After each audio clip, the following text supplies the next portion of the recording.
Hey guys, LevelCap here. Today is Monday, which means it's time for an episode of Loadout, the series where you guys, the viewers, get to pick a gun and customization for me to use. The way you do this is you leave a comment down below letting me know what kind of weapon and accessories you'd like me to run with, and I will pick one of the top rated comments for the next episode. Today's top comment comes from Toby Fisher. He says the Counter-Strike Global Offensive Loadout Recon Kit, although that doesn't actually work for this setup, so we'll just assume he meant Assault Kit.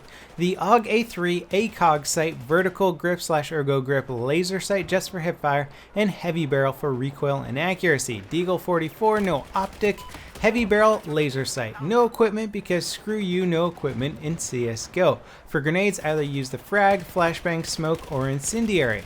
Use the defensive perk for that extra body armor. Also, you must hipfire only with one exception. The AUG A3 can aim, but while aiming you cannot move, otherwise it will be too easy. Now Toby, you've put some pretty strict requirements on this loadout, and I did try for a while to aim and not move, but it's so integrated to my style of gameplay that I did break this rule a lot. And I apologize, but you know what? It's kind of one of those things that's almost impossible to follow unless the game mechanics literally restrict it. However, I did get plenty of good hipfire kills using this loadout, and you know what, I really like the AUG A3. I can totally agree with putting a laser sight on here. The ACOG is fun, and it's going to be even more fun when that next CTE patch hits, which is going to reduce some of that visual recoil that is not actually real recoil. And if only I could hold this scope a little bit more steady, it would probably provide some very good accurate long range shots for a lot of assault rifles out there. I really like the idea of using full auto assault rifles with 4x magnification scopes. It's just that the recoil in Battlefield currently makes it very difficult to use, and you may as well be using the basic red dot sight, as I, for the most part, can be just about as accurate with a standard 1x RDS. We'll see what happens once that CTE patch opens up, because the ACOG in terms of actual combat situations is a very, very popular scope, especially in the US military. It is in real life extremely expensive. I believe the ACOG generally, at least this version, runs around $1,400, and it was even more when it first came out. The reason for this is that you'll notice an interesting little red line on top of the optic there. Now it kind of looks like a little bit of flare at first, but generally speaking in the military you wouldn't want red flare on a firearm. It would just give you away. But it's actually not flare. What it is an optical fiber that runs the length of the scope there, and what it does is it collects natural light in the environment to actually light up the red dot in the center of the optic.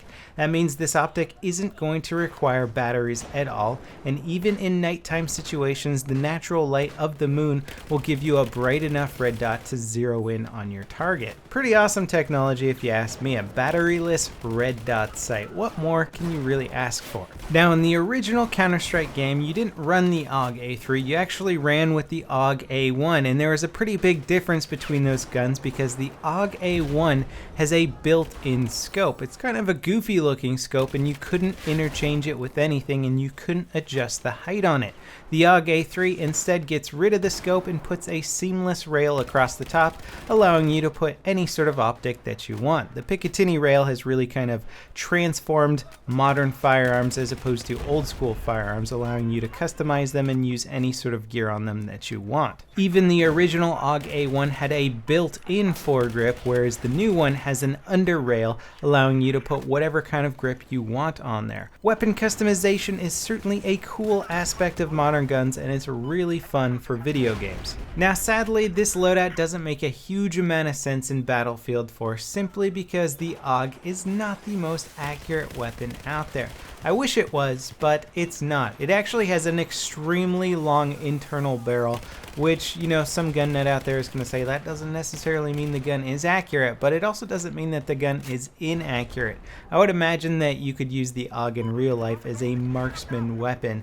In Battlefield 4 though, it has lesser accuracy than most of the assault rifles out there, with a .25 ADS base accuracy. Most of the assault rifles have a .2 ADS accuracy. Now the rest of the loadout with the laser sight and ergo grip makes a lot of sense because this gun does have very good hipfire accuracy and on the move accuracy. So you're going to want to take advantage of that as much as possible. And at least with this 4x AUG sight, I can zoom in and see just how bad I am actually missing at longer range targets. Now you might actually say, doesn't the heavy barrel improve your accuracy with this gun? Well, technically it does, but it also increases that first shot recoil quite significantly, and it's already a little bit on the higher side, so it's going to make aiming down sight accuracy and follow-up shots even more difficult. And now that I'm really reminding myself of the AUG stats, the gun doesn't really make a whole lot of sense in general. It's got one of the best meters per second bullet velocity out there, meaning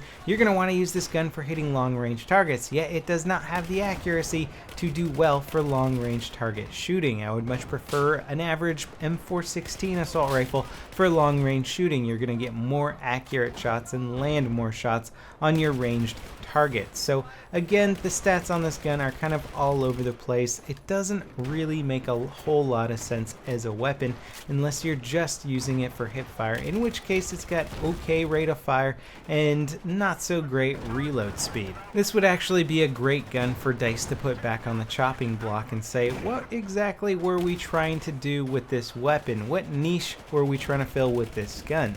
Because I certainly think it could use a bit of a rebalance. Perhaps give it some better aiming down sight accuracy, take away some of the hip fire accuracy, and make it more of a marksman weapon. I don't know, there's a lot you could do with this gun, but overall it seems like it's having a little bit of an identity crisis. Nonetheless, I love the AUG. It's a very cool looking gun. I can certainly play with it decently in Battlefield. It's not restricting my gameplay too much as some of the other weapons out there certainly do. Now, what was a little bit tricky getting used to is not having any gadgets with the Assault class. The med pack is so infinitely useful with this class, but I was able to find a lot of med packs lying around. So many people play the Assault class that there's bound to be a couple med packs here and there. So as long as you hang around your teammates, take advantage of that, and use the med packs of the enemies that you kill, you can pretty much maintain a decent health most of the time. Now obviously, as far as tactics go, this loadout wasn't really designed to be as effective as it could be. It's more of a thematic loadout, which I'm seeing a growing trend in that as far as my loadouts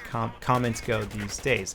For the most part, this series was designed as a way to try and figure out new, good, effective loadouts to use on the battlefield rather than trolling me or giving me thematic things that kind of remind you of other games. Nonetheless, I do sometimes pick some of the top rated comments regardless of the nature. And today's loadout is certainly more nostalgic than anything. Now, if I wanted to tweak this loadout to play out in a way that suits my playstyle, I would probably get rid of every single attachment on here.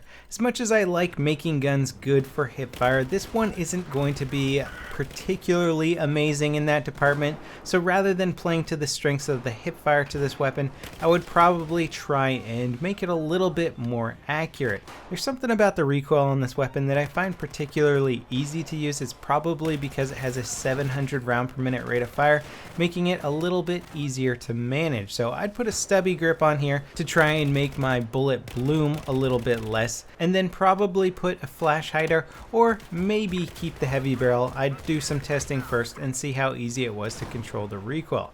Then definitely a red dot sight, and maybe keep the laser sight depending on what kind of mood I'm in. Sometimes I know I'm not going to be using it at all, but if it's a close quarter map, then I'll keep it on there and turn it on when necessary. When possible, I'll run with the green laser sight instead of the red laser sight, just because if the enemy is going to see your laser sight, green does not immediately register as a hostile threat, whereas red is pretty much always hostile. So you might just get a fraction of a second lead on your enemy because they're trying to figure out what's going on. And before they do, you've gotten a few extra shots off, hopefully winning you that firefight. Anyway, that wraps it up for this episode of Loadout. I hope you guys enjoyed it, and don't forget to leave your comments down below letting me know what you'd like me to run with for next week's episode.